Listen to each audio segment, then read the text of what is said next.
nhất thiết hữu vi pháp, như mộng huyễn bào ảnh, như lộ diệt như điện, ưng tác như thị quán. Kinh Kim Cang Giảng Ký, tập 73. Người giảng Lão Pháp Sư Tịnh Không.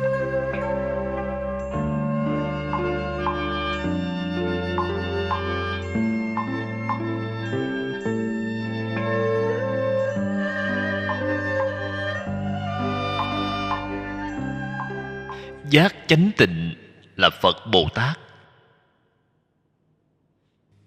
Từ mê tà nhiễm chuyển thành giác chánh tịnh, chính là chuyển phàm thành thánh. Cách chuyển là như vậy. Cho nên tam quy gọi là phiên tà tam quy. Phiên là xoay trở lại. Người thế gian đều nương vào mê tà nhiễm. Làm đệ tử của Phật rồi thì xoay trở lại, nương vào giác chánh tịnh, không mê, không tà, không nhiễm. Đây gọi là quy y tam bảo chân thật. Cho nên muốn khai trí huệ, không được mê hoặc điên đảo. Vô lượng kiếp sống mê hoặc cho đến ngày nay, vẫn phải tiếp tục mê tiếp nữa. Vì thật sự là có lỗi với chính mình. Nhất định phải giác ngộ, nhất định phải quay đầu, không mê tiếp nữa.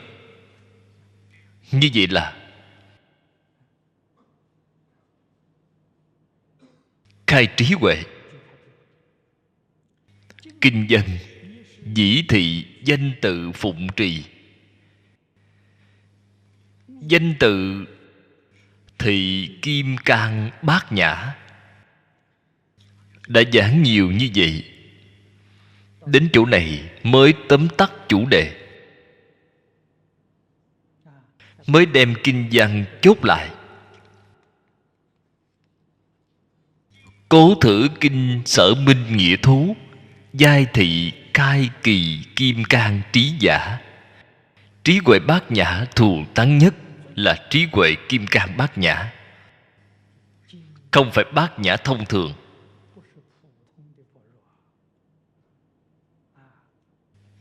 Là Kim Cang Bát Nhã chí cao vô thượng. Cái trí huệ này cách khai như thế nào vậy? Cũng chính là nói do danh tự ấy ông nên phụng trì. Cách phụng trì như thế nào? Ly danh tự, ly ngôn thuyết, ly tâm duyên, ly niệm thị giả. Đây chính là phương pháp phụng trì Kim Cang Bát Nhã Ba La Mật.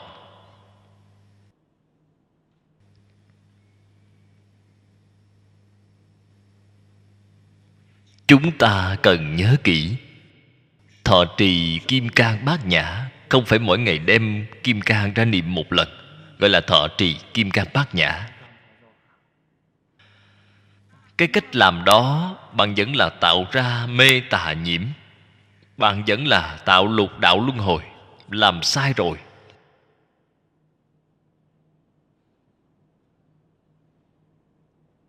Lìa tướng danh tự, lìa tướng ngôn thuyết, lìa tướng tâm duyên, lìa niệm. Có phải lúc đang niệm kinh Kim Cang chúng ta lìa tướng không? Buông cuốn kinh xuống rồi, ở trong đời sống chúng ta lại chấp tướng rồi.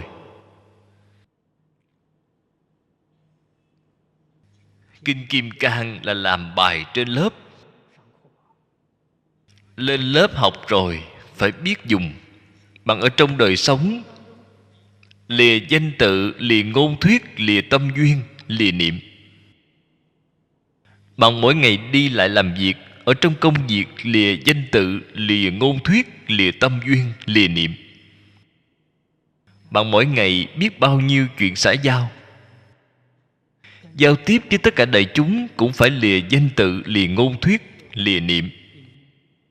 Đó gọi là thọ trì Kim Cang Bát Nhã Ba La Mật đích thực.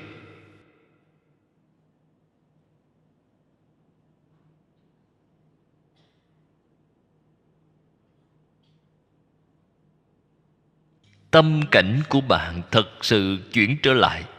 Bạn không phải phàm phu. Khởi tâm động niệm mọi tạo tác không phải tướng phàm phu. Vậy là mới chuyển trở lại. Cách thọ trì Kinh Kim Cang là thọ trì như vậy. Ly niệm tức thị đoạn vô minh.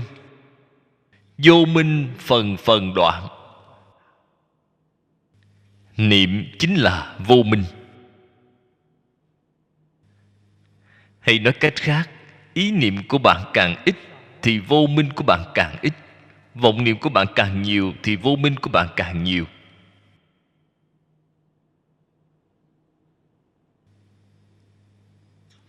Từ vọng niệm biến thành chấp trước. Chấp trước chính là phiền não, làm vô minh nặng nhất.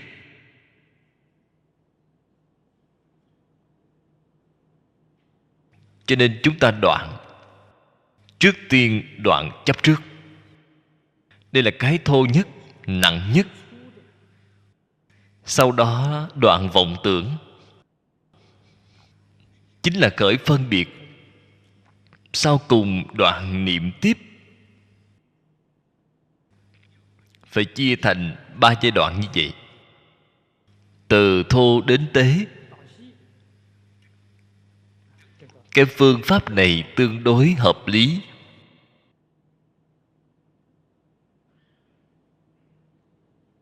Vô minh đoạn từng phần thì pháp thân chứng từng phần. Trong Kinh Đại Thừa nói vô minh có 41 phẩm.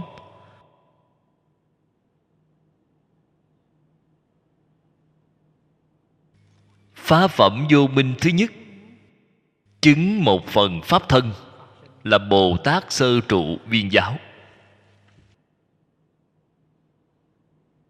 41 phẩm vô minh phá hết rồi thì pháp thân hiển hiện viên mãn. Đó chính là Phật quả của viên giáo. Chúng ta cũng gọi là quả vị diệu giác. Trong Kinh Lăng Nghiêm gọi là diệu giác. Trên đẳng giác chính là diệu giác. Diệu giác chính là Phật. Đẳng giác Bồ Tát dụng lại pháp ấy, vẫn là dùng cái phương pháp này, lìa niệm mà thôi.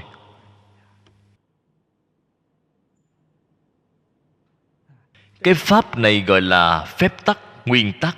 Vẫn là dùng cái nguyên tắc này đoạn một phần vô minh cực nhỏ, cuối cùng mà thành Phật quả. Cái này là giải thích rất rõ ràng, rất minh bạch. Sự tu học Phật Pháp, bất luận là Đại Thừa, Tiểu Thừa, bất luận là tông phái nào, bất luận là pháp môn nào, nguyên lý, nguyên tắc của nó chỉ là một, chính là lìa danh tự, lìa ngôn thuyết, lìa tâm duyên, lìa niệm.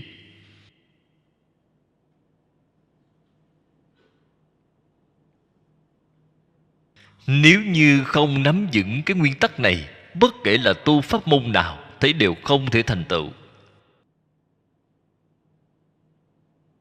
Tại vì sao không thể thành tựu?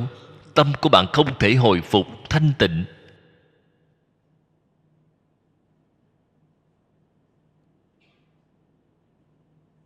Cái đạo lý này không khó hiểu.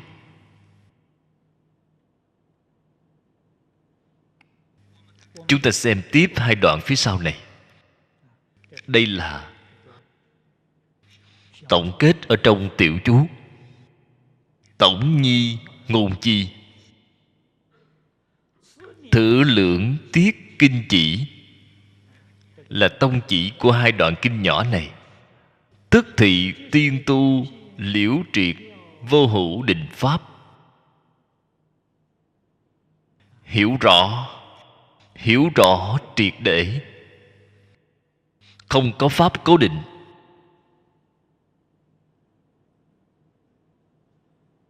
Dĩ thanh vọng niệm chi nguyên, thử thị trí huệ.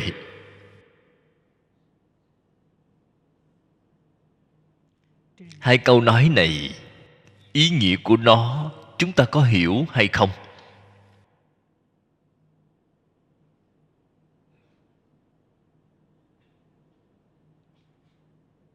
Tại vì sao nguồn của vọng niệm cùng không có pháp cố định có mối quan hệ gì?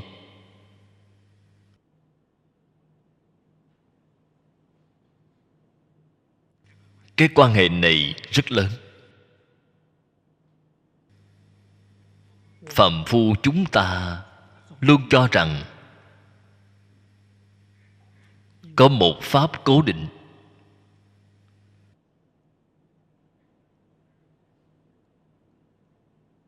Suốt ngày khởi vọng tưởng đi tìm pháp cố định.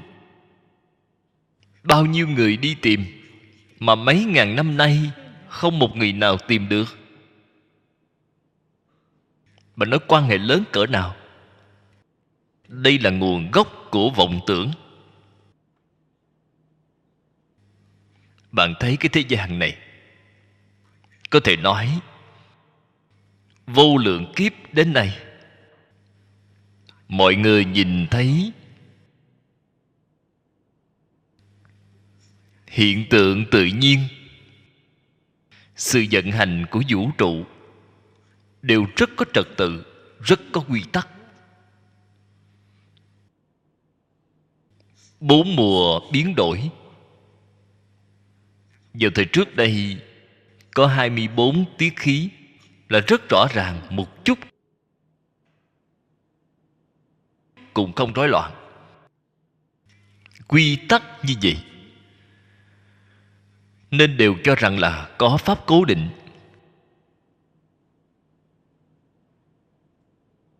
Ai đang sắp xếp vậy?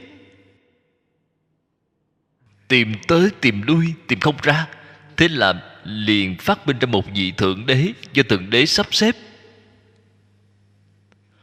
Thượng đế là do con người phát minh. Nghĩ không thông rồi phải không? Luôn cho rằng là có pháp cố định. Đây chính là vọng tưởng. Cho nên khoa học là vọng tưởng, triết học cũng là vọng tưởng.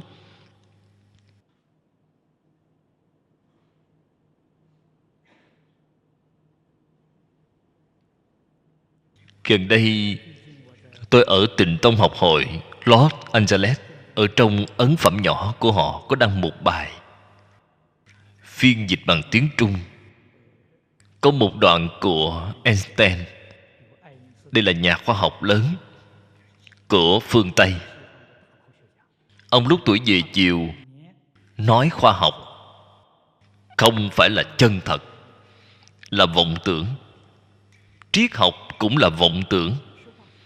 Lời này rất tuyệt vời.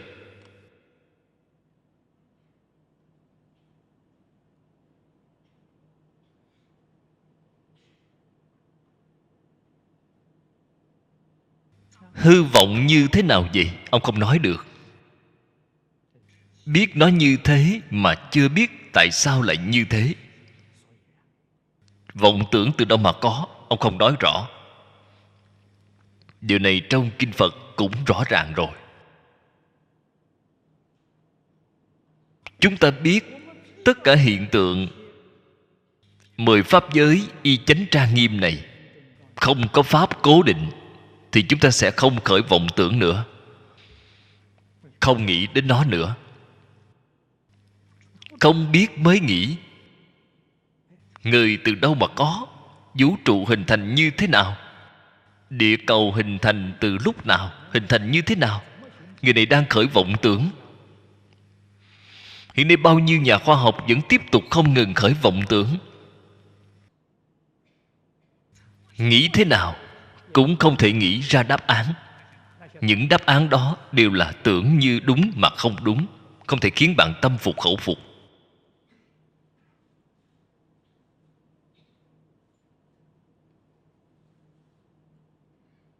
Cho nên biết không có pháp cố định, biết là tướng tương tục của nghiệp nhân quả báo. 900 lần sanh diệt trong một sát na, thì chúng ta không vọng tưởng nữa, đem nó buông xả. Cho nên cái này là diệu pháp thanh nguyên chính gốc, không tưởng nữa. Đây chính là trí huệ. Khi không tưởng nữa thì trí huệ hiện tiền. Đây vừa tưởng thì phiền não liền hiện tiền. Các vị phải nhớ kỹ câu nói này. Bất luận vào lúc nào, bất kể là ở nơi đâu, chỉ cần vừa tưởng thì phiền não hiện tiền ngay. Không tưởng thì trí huệ hiện tiền. Không tưởng tâm thanh tịnh. Tâm thanh tịnh là chiếu kiến.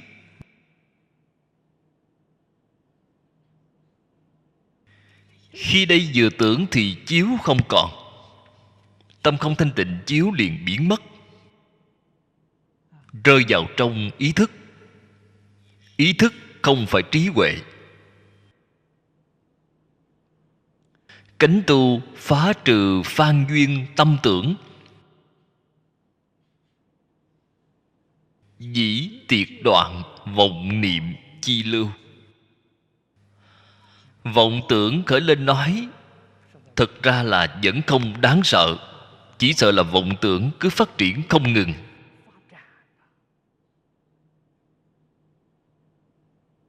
Vọng tưởng tiếp tục kéo dài không dứt. Cái này đáng sợ.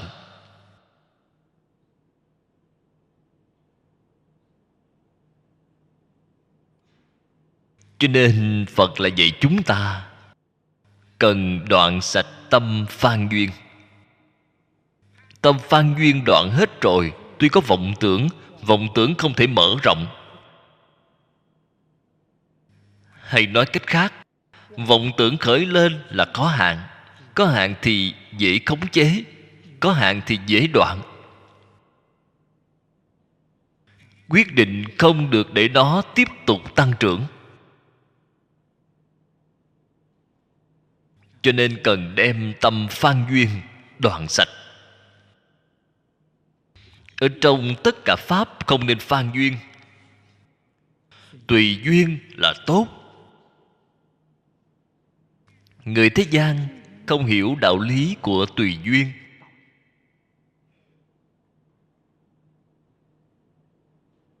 Dùng tâm phan duyên để sống, cho nên cuộc sống vô cùng vất vả.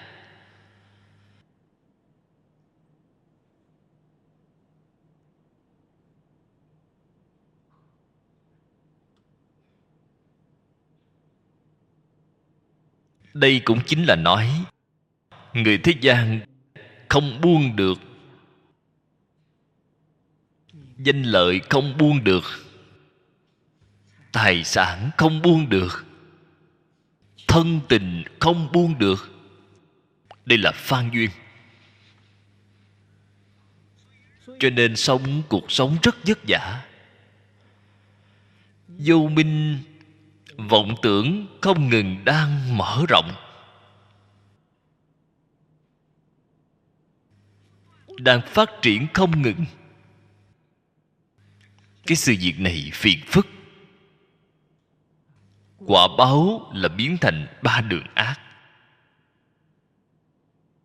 Tuyệt đối không phải là sự việc tốt. Cho nên người học Phật ở mức thấp nhất phải tin sâu nhân quả báo ứng. Phải tin sâu rằng người sống ở đời, giọt nước hạt cơm đều do tiền định.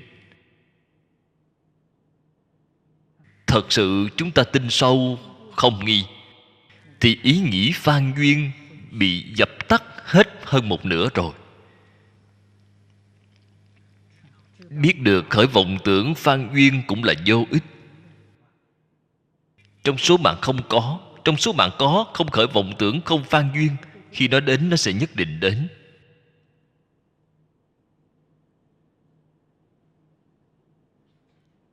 Vì thế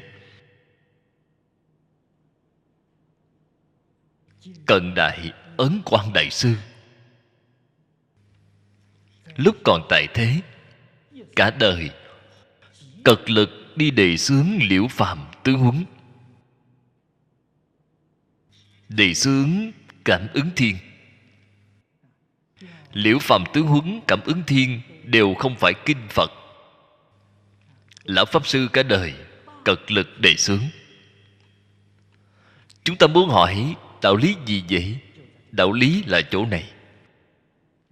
Hiểu rõ nhân quả báo ứng thì tâm phan duyên của chúng ta bị dập tắt. Viên Liễu Phàm biết. Thiền sư Dân Cốc đối với ông rất vô cùng khâm phục, cho rằng công phu của ông rất cao. Người bình thường 3 ngày 3 đêm không khởi một cái vọng tưởng là điều không thể nào. Liền hỏi ông, công phu của ông rất khá, thời gian dài như vậy mà không khởi một vọng niệm. Tiên sinh Liễu Phàm rất thành thật, không thừa nhận mình có công phu, chỉ nói rõ tiên sinh Khổng chấm tử vi cho tôi chắc chắn rồi. Nếu nghĩ cũng là vọng tưởng, cho nên dứt khoát không nghĩ nữa. Thiền sư Dân Cốc vừa nghe vậy liền cười to. Vốn dĩ tôi cho rằng ông là thánh nhân, hóa ra ông vẫn là phàm phu.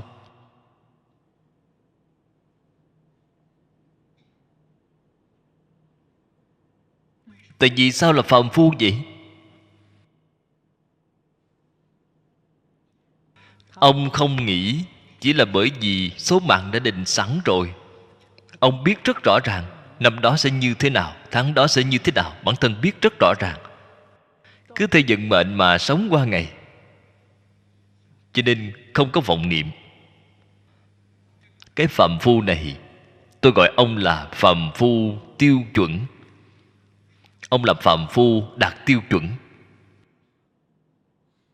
Phàm phu bình thường, chúng ta không đạt tiêu chuẩn, chúng ta là rất phàm phu. Suốt ngày cứ khởi vọng tưởng. Ông là người phàm phu đạt tiêu chuẩn. Phàm phu tiêu chuẩn là tâm thanh tịnh, tin vận mệnh, tin nhân quả báo ứng. Cho nên Thiền sư Dân Cốc vừa khai thị cho ông, nói cho ông biết mạng có thể chuyển, mạng không phải cố định. Ông cả đời đã không đem vận mạng thay đổi, thế ông đương nhiên là phàm phu.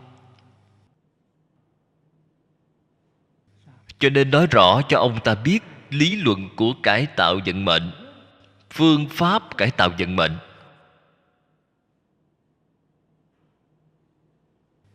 Ở trong tứ huấn của tiên sinh Liễu Phàm đã đem điều này viết ra rất rõ ràng.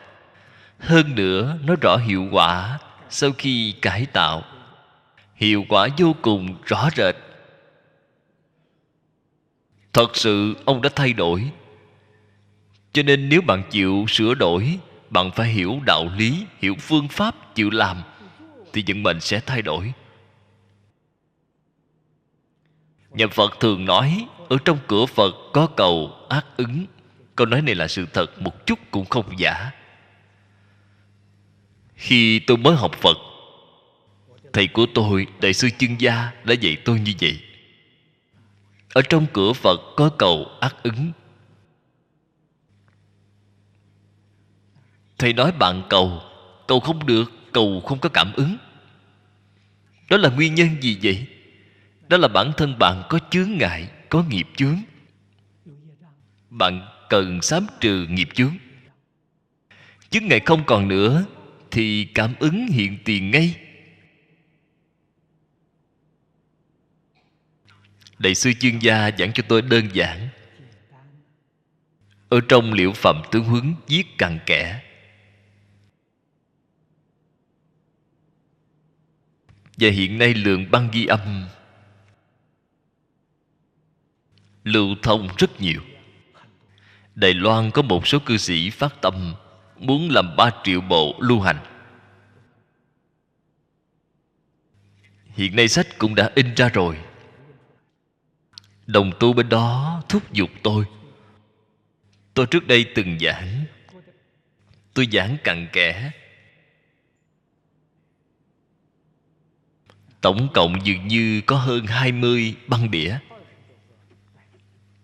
Hiện nay Các đồng tu đem những băng ghi âm này đều đã viết thành văn tự. Tôi vào mấy tháng trước, lần gần đây nhất là 3 tháng trước, tôi ở nơi đây mỗi ngày đều xem lại bản thảo này. Bên trong có một số chỗ chưa đúng, cần chỉnh sửa lại, cũng có bổ sung ý vào thêm một chút. Hiện nay bản thảo này hoàn thành rồi. Có không ít đồng tu có được, họ muốn phát tâm ấn tống lưu hành là sự việc tốt.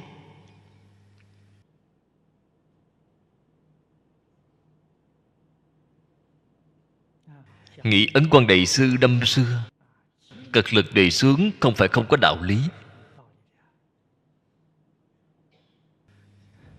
Cho nên phá trừ tâm vọng tưởng rất quan trọng. Cái tâm phan duyên này, dĩ tiệt đoạn vọng niệm chi lưu, là không để vọng niệm tiếp tục phát triển. Thử thì năng đoạn. Năng đoạn là ý nghĩa của Kim Cang Bát Nhã, chính là ý thọ trì. Tác quán niệm Phật, nảy năng đoạn chi phương tiện. Phương pháp dụng công của giáo hạ là tu học chỉ quán. Phương pháp tu học của Tịnh Tông là trì danh niệm Phật. Những cách thức này đều là phương tiện có thể đoạn phiền não, có thể đoạn vọng tưởng, có thể đoạn vọng niệm. Phụng trì tức thị niệm niệm bất vong Phật thuyết. Đây gọi là phụng trì. Đạo lý phương pháp mà trong kinh Phật nói là yêu cầu chúng ta tuân thủ những giáo huấn này. Chúng ta từng giây từng phút nhớ ở trong lòng, y giáo phụng hành. Đây gọi là phụng trì. Cho nên niệm niệm không quên Phật thuyết. Tại vì sao mỗi ngày đọc kinh? Tại sao phải đọc kinh? Là không quên Phật thuyết. Cho nên kinh phải niệm cho thật thuộc. Từng giây từng phút có thể nhớ được. Niệm niệm không làm trái Như Lai.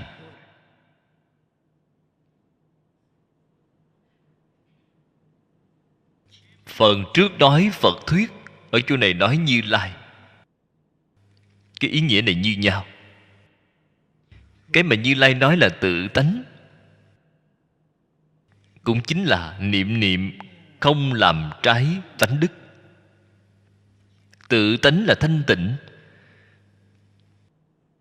tự tánh là sáng suốt, tự tánh là bất động, tự tánh là đầy đủ. Phải niệm niệm không làm trái tự tánh, chính là nhất tâm niệm Phật vậy. Nhất tâm niệm Phật, câu này là nghĩa rộng. Đây gọi là niệm Phật. Nhất tâm chuyên niệm A-di-đà Phật, đây là nghĩa hẹp. Nghĩa rộng không làm được. Nghĩa rộng là niệm niệm không quên Phật thuyết, niệm niệm không làm trái Như Lai. Đó gọi là nhất tâm niệm Phật. Vậy là chứng minh vô lượng vô biên pháp môn đều là pháp môn niệm Phật. Là cái cách nói như vậy. Tịnh Độ Tông chúng ta là niệm Phật nghĩa hẹp, chuyên niệm A-di-đà Phật, thế giới Tây Phương Cực Lạc, chuyên cầu giảng sanh tịnh độ. Cho nên chúng ta nhất tâm niệm Phật là nhất tâm xưng niệm A-di-đà Phật. Cầu sanh tịnh độ chính là một đời cứu cánh viên mãn vậy. Phần trước niệm Phật nghĩa rộng chính là bất kể pháp môn nào cũng là pháp môn niệm Phật. Bởi vì Nó niệm niệm không quên Phật thuyết, niệm niệm không làm trái tự tánh. Cho nên bảo thảy đều là nhất tâm niệm Phật. Thảy đều nhất tâm niệm Phật. Phải biết, nếu như không niệm A-di-đà Phật cầu sanh tịnh độ, thì bằng một đời không thể viên mãn. Đây là sự thật. Cho dù khai ngộ minh tâm kiến tánh, bạn cũng chẳng qua là chứng được địa vị sơ trụ viên giáo mà thôi. Sơ địa biệt giáo, cách Phật quả viên giáo vẫn còn khoảng cách rất xa. Sở dĩ họ không thể một đời cứu cánh viên mãn, chỉ có niệm A-di-đà Phật cầu sanh thế giới Tây Phương Cực Lạc. Đây gọi là một đời cứu cánh viên mãn.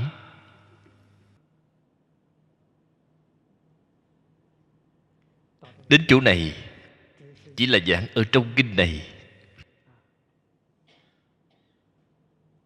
Do danh tự ấy, ông nên phụng trì. Đã nói hai việc.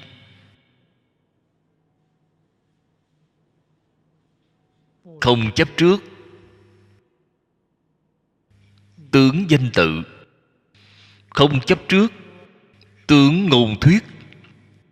Kinh văn này dưới đây là không chấp tướng cảnh giới. Không chấp tướng cảnh giới chính là lìa tướng tâm duyên. Tâm duyên chính là chấp trước. Đây là ý nghĩa thứ ba. Lục thập lục bất hoại giả, danh thị bất trước cảnh giới tướng trì, là phụng trì không chấp trước tướng cảnh giới.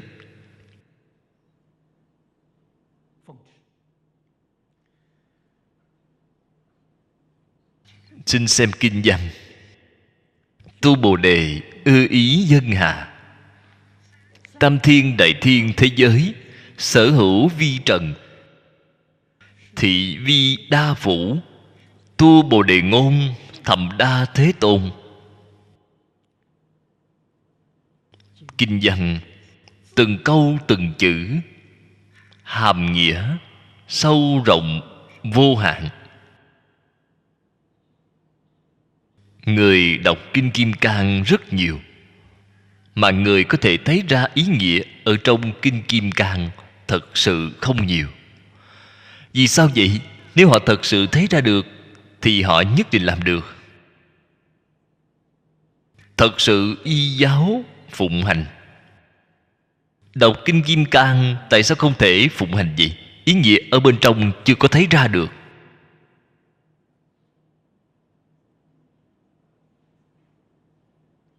Giống như câu thế này, hỏi họ, nói thật ra,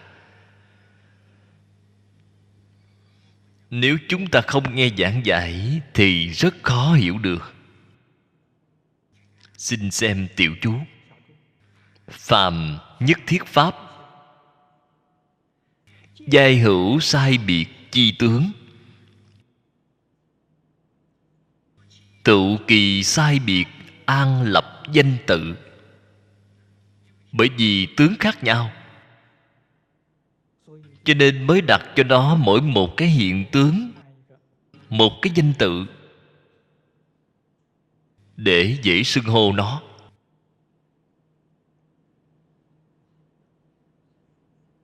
Nhưng mà bạn phải biết, tướng là huyễn có, danh là giả danh. Cái này bạn nhất định phải biết. Cho nên bạn không được phép chấp trước. Tướng không được chấp trước, danh cũng không được chấp trước. Danh là giả danh, tướng là giả tướng. Tướng không phải là thật. Vừa rồi mới nói tướng tương tục 900 lần sanh diệt trong sát na, không phải thật. Lão Tử vân danh khả danh phi thường danh. Có thể thấy ông biết danh là giả danh, không phải thật. Biết giả danh, vậy giả danh có công dụng gì? Có công dụng, nhưng mà không được chấp trước. Chấp trước là sai rồi. Tướng là huyễn có. Huyễn có công dụng hay không? Cũng có công dụng. không được chấp trước. Tất cả mọi gốc bệnh đều ở chấp trước. Không chấp trước thì chẳng có chuyện gì cả. Sự sự vô ngại. Vừa chấp trước liền biến thành sự sự đều có ngại rồi, đều không thông. Thể bất biến, tướng thường biến. Thể là gốc, tướng là ngọn. Thể là gì vậy? Chân tánh, chân tâm. Ở trong Tịnh Tông chúng ta nói là tâm thanh tịnh là thể. Cái này bất biến. Cái chúng ta muốn cầu là cầu bất biến. Không nên bỏ gốc theo ngọn. Bỏ gốc theo ngọn đó là phàm phu, đó là sai lầm. Mê tướng quên thể. Phàm phu lục đạo đều làm cái việc này, đều là bỏ gốc theo ngọn, đều là mê tướng quên thể. Mê chấp ở trên huyễn tướng, cho rằng huyễn tướng là chân thật. Cái này là bị thiệt thòi to rồi, chịu nhiều đau khổ rồi. Vô lượng kiếp đến ngày nay lê thê bất tận. Căn nguyên ở chỗ nào vậy? Hai câu này có thể nói là đã giảng rất rõ ràng, rất minh bạch rồi. Cho nên Phật nói cho chúng ta biết không nên chấp. Bạn không chấp mới phù hợp chân tướng sự thật. Nếu bạn phân biệt chấp trước là hoàn toàn trái ngược lại với chân tướng sự thật. Sai là sai ở chỗ này. Lìa và không chấp trước thoạt thấy tựa như nhau. Lìa tướng và không chấp tướng mới xem qua dường như không có khác nhau. Xem kỹ thì khác nhau. Nếu bạn suy nghĩ nó thật kỹ thì ý nghĩa của hai chữ này hoàn toàn khác nhau. Các bất tương thiệp viết ly.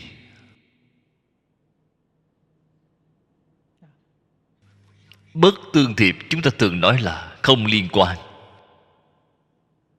Mỗi cái không liên quan đó là ý nghĩa của lìa. Ư hiển dụng thời nhi bất vi, kỳ sở phược thị vi bất trước. Ý nghĩa của không chấp là chỗ này. Cái ý nghĩa này sâu hơn. Ngay khi ta đang dùng nó mà không bị nó trói buộc. Không bị nó trói buộc chính là ngay khi ta đang dùng nó mà không bị nó làm cho mê. Đây gọi là không chấp. Ta không phải không dùng, hàng ngày đang dùng, từng giây từng phút đang dùng. Tướng danh tự ta cũng dùng nó, tướng cảnh giới ta cũng dùng nó. Thân thể chúng ta là tướng cảnh giới, ta dùng nó. Hoàn cảnh sống của chúng ta hiện nay, hoàn cảnh nhân sự, hoàn cảnh vật chất, chúng ta sống không thể tách rời. Từng giây từng phút đều dùng đến nó. Dùng nó mà không chấp trước nó, tức là dùng nó mà không mê nó, không bị nó làm cho mê. Vì sao không mê vậy? Biết không ngay nơi thể hoàn toàn không thể được. Dùng như vậy, bạn nói dùng từ tại biết bao, dùng thoải mái biết bao. Đây chính là cái mà trong kinh gọi là chư Phật Bồ Tát thị hiện ở nhân gian, gọi là vô hí thần thông.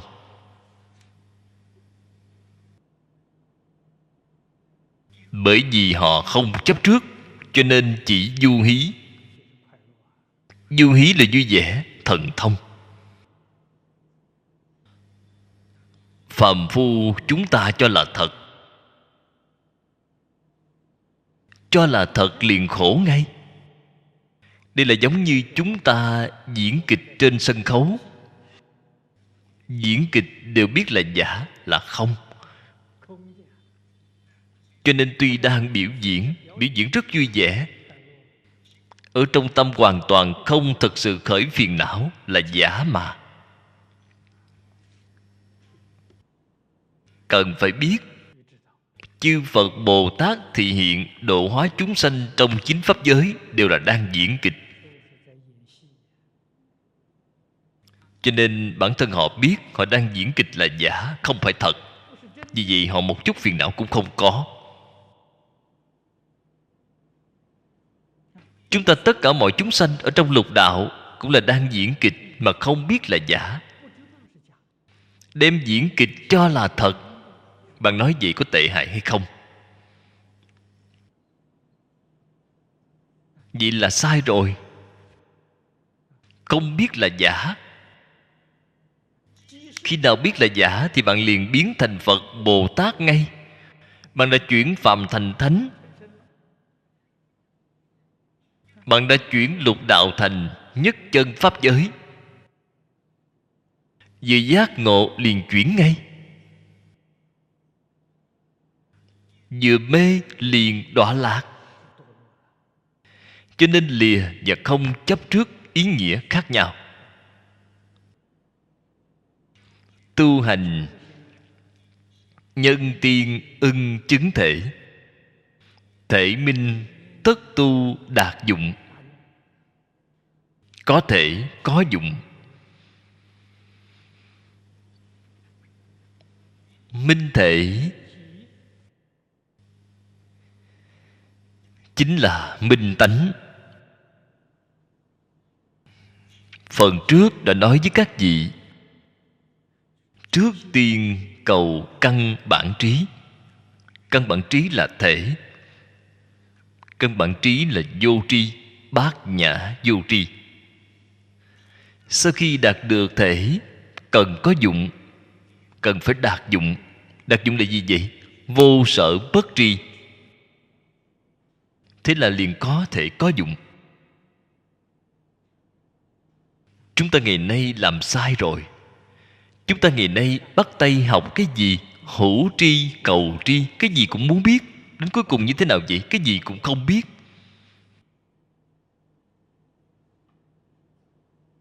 Cái mà bạn biết toàn là sai lầm. Không có cái gì bạn hiểu rõ ràng, hiểu minh bạch. Cho nên cái tri đó của bạn gọi là tà tri tà kiến, không phải chánh tri chánh kiến. Nếu như đạt được thể rồi, tri kiến của bạn đã chánh, là chánh tri chánh kiến.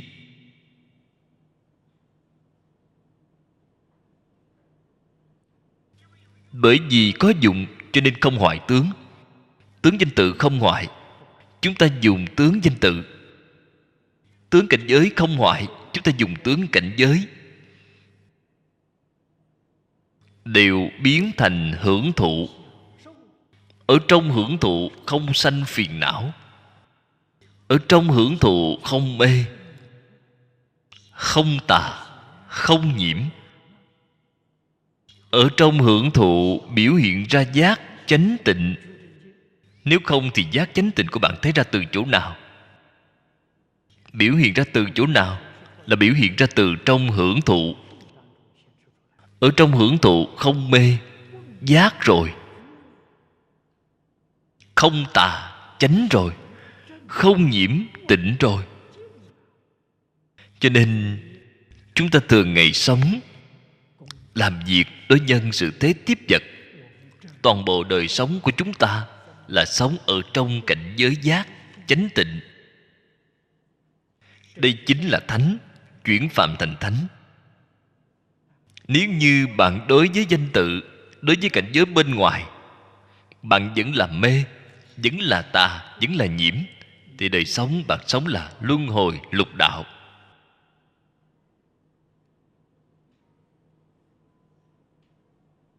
Mọi người đem cái việc này hiểu rõ ràng, hiểu minh bạch.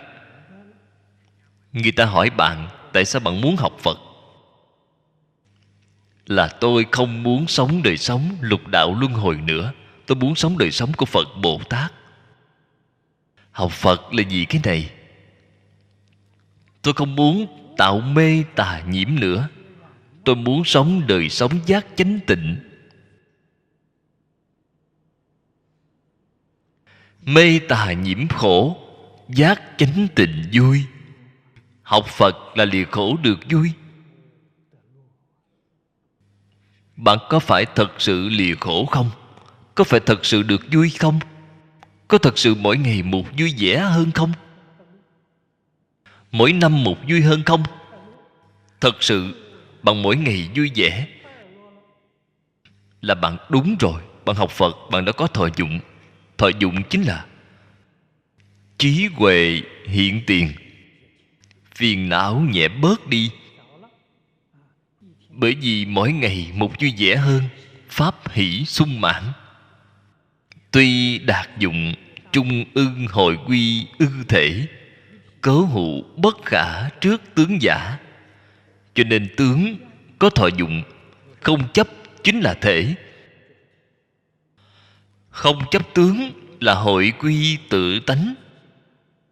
Mặc áo ăn cơm hội quy tự tánh. Tất cả công việc hội quy tự tánh. Đối nhân sự thế tiếp vật không có gì không hội quy tự tánh. Thể hội đắc đảng thị trần đa. Đây là phần trên kinh văn nói tất cả vi trần trong tam thiên đại thiên thế giới. Tiện tri đại thiên thế giới hữu tức phi hữu. Đại thiên thế giới làm sao có vậy? Do vô lượng vi trần tích lũy, phân tán ra chính là vi trần. Cái tướng thế giới đó liền biến mất rồi. Gom tụ lại có thể thấy cái tướng này là giả tướng. Do nhân duyên sanh hoàn toàn không có cái tướng này. Vi trần tụ liền hiện cái tướng này. Tan thì không có cái tướng này. Không đợi nó đến tan bạn mới biết không có. Nhưng khi đang tụ đã biết nó là giả tướng. Nó không có. Không có tam thiên đại thiên thế giới. Hữu tức phi hữu thì hai báo y chánh tự nhiên không chấp trước. Y báo là đại thiên thế giới, chánh báo là thân. Thân là tứ đại ngũ uẩn tụ tập. Hiện cái tướng thân này, tứ đại ngũ uẩn tan ra tách rời rồi thì tân tướng liền biến mất ngay. Thân có hay không? Không có. Là sự tụ tan của tứ đại ngũ uẩn mà thôi. Làm gì có thân tướng? Đại thiên thế giới có hay không vậy? Nó là vi trần tụ tập. Vi trần tụ tan hiện cái tướng này. Lìa vi trần làm gì có đại thiên thế giới? Đây là bảo bạn từ chỗ này mà quan sát, mà thể hội. Tướng tức phi tướng. Hiểu được tướng tức phi tướng thì vọng tưởng phân biệt chấp trước của bạn tự nhiên liền biến mất ngay. Tu Bồ Đề chư vi trần Như Lai thuyết, phi vi trần thị danh vi trần. Ý nghĩa của đoạn kinh văn này sâu hơn so với phía trước. Phần trước là nói tam thiên đại thiên thế giới.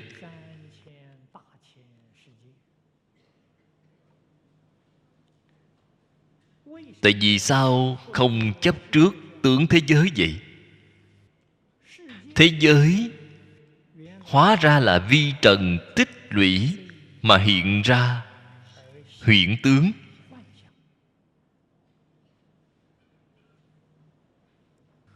Hay nói cách khác, tướng thế giới chỉ chẳng qua là hiện tượng của vi trần tụ tập mà thôi. Lìa khỏi vi trần thì không có thế giới sẵn có. Cái đạo lý này và sự thật này chúng ta đều không khó hiểu.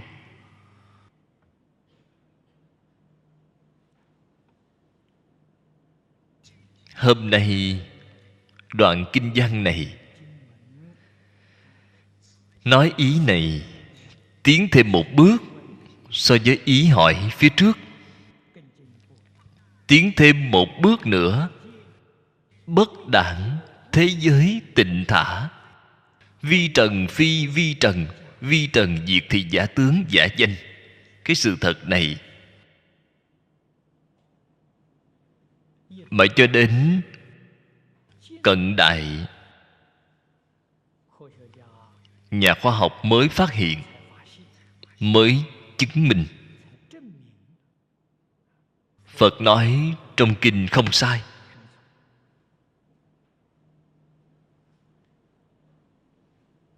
Ở trong kinh Luận Tướng Tông, Phật nói cho chúng ta biết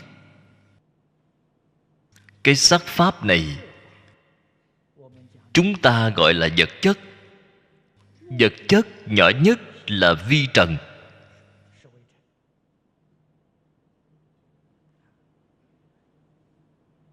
Cái vi trần mà trong kinh này nói, nó nhỏ đến mức nào? Không phải chúng ta có thể tưởng tượng được. Chúng ta nhìn thấy cái vi trần này cho rằng là vi trần nhỏ nhất. Không phải vậy. Cái đó vẫn rất thô. Mắt thường không có cách gì nhìn thấy. Chư Phật ở trong kinh thường nói, có lẽ mắt thường của chúng ta có thể nhìn thấy, phải mắt thật tốt, có thể nhìn thấy ngưu mao trần, lông trâu. Trên cái đầu lông đó có một hạt bụi, ở trên cái đầu lông đó không bị rớt, để ở trên đó để rất vững vàng. Bạn thử xem đầu sợi lông trâu diện tích của nó bao lớn, để ở trên đó nó không bị rơi xuống. Hạt bụi này liền gọi là ngưu mao trần. Phật nói rồi, đem ngưu mao trần lại đem nó chia thành 1/7. Thế là nhỏ hơn rồi. 1/7 gọi là dương mao trần. Lông dê nhỏ, cái đầu lông đó là nhỏ hơn nữa rồi, để ở trên đầu lông dê không bị rơi xuống, để rất vững vàng. Lông dê lại chia tiếp 1/7 gọi là thố mao trần. Lông thỏ thì nhỏ hơn nữa rồi, gọi là thố mao trần. Thật sự mắt thật tốt chưa chắc có thể nhìn thấy được.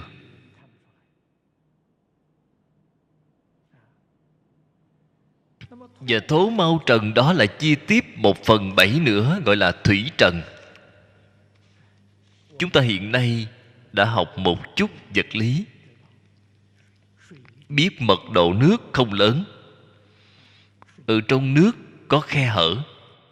Hạt vi trần này có thể đi tới đi lui tự do ở trong nước, không có chướng ngại. Ở trong nước có thể đi tới đi lui, gọi là thủy trần. Thủy trần lại đem nó chia thành 1/7, gọi là kim trần.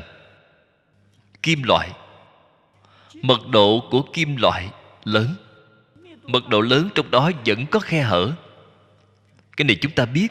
Dưới kính hiển vi khi phóng đại, ồ, hóa ra cái không gian ở trong sắt thép đó vẫn là rất lớn. Hạt vi trần này nó tự do qua lại, tự do lưu thông ở trong kim loại, nó không có chướng ngại. Cái kim trần này là chia thành 1/7 tiếp nữa mới gọi là vi trần. Mắt thường của chúng ta làm sao có thể nhìn thấy được? Phật nói thiên nhãn của A-la-hán có thể nhìn thấy vi trần. Nếu như bạn là có thể nhìn thấy vi trần, thế thì bạn cũng có thể chứng được quả A-la-hán rồi. Chưa chứng được quả A-la-hán thì không thể nhìn thấy. Vi trần vẫn chưa phải là nhỏ nhất, vẫn có thể chia. Lại chia 7 phần nữa, gọi là sắc tụ cực vi. Sắc tụ cực vi lại chia 7 phần nữa, gọi là cực vi chi vi.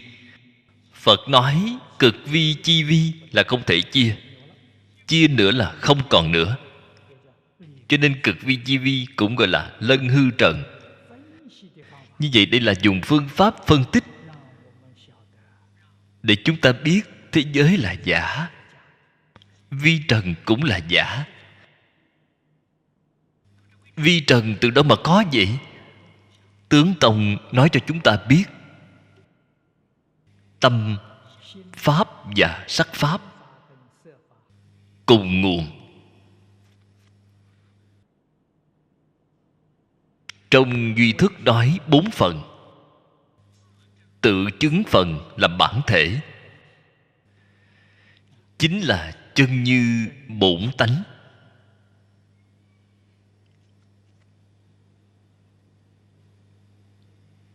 Bởi do một niệm bất giác, vậy là mê rồi. Mê rồi, cái tức thứ nhất liền xuất hiện kiến tướng, chính là kiến phần. Kiến phần chính là nguồn gốc của tâm pháp. Chúng ta gọi là sắc pháp cùng tâm pháp. Nguồn gốc của tâm pháp gọi là vọng tâm. Đây là tâm vọng tưởng, chính là kiến phần. Từ trong kiến phần liền biến hiện ra một cái tướng phần. Cho nên cái sắc tướng này là từ trong kiến phần biến hiện ra. Bản thể của kiến phần cùng tướng phần đều là tự chứng phần. Cho nên trong Kinh Hoa Nghiêm nói tình giữ vô tình đồng viên chủng trí là có đạo lý.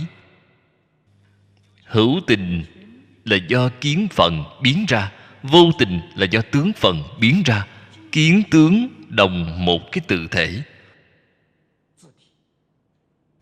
cùng một cái tự chứng phần, cho nên nó là đồng nguyên. Vì thế chúng sanh tu hành thành Phật rồi, không những thấy tất cả mọi chúng sanh hữu tình thành Phật, mà chúng sanh vô tình cũng thành Phật. Đây chính là lời trong Hoa Nghiêm nói tình giữ vô tình đồng viên chủng trí. Viên là viên mãn.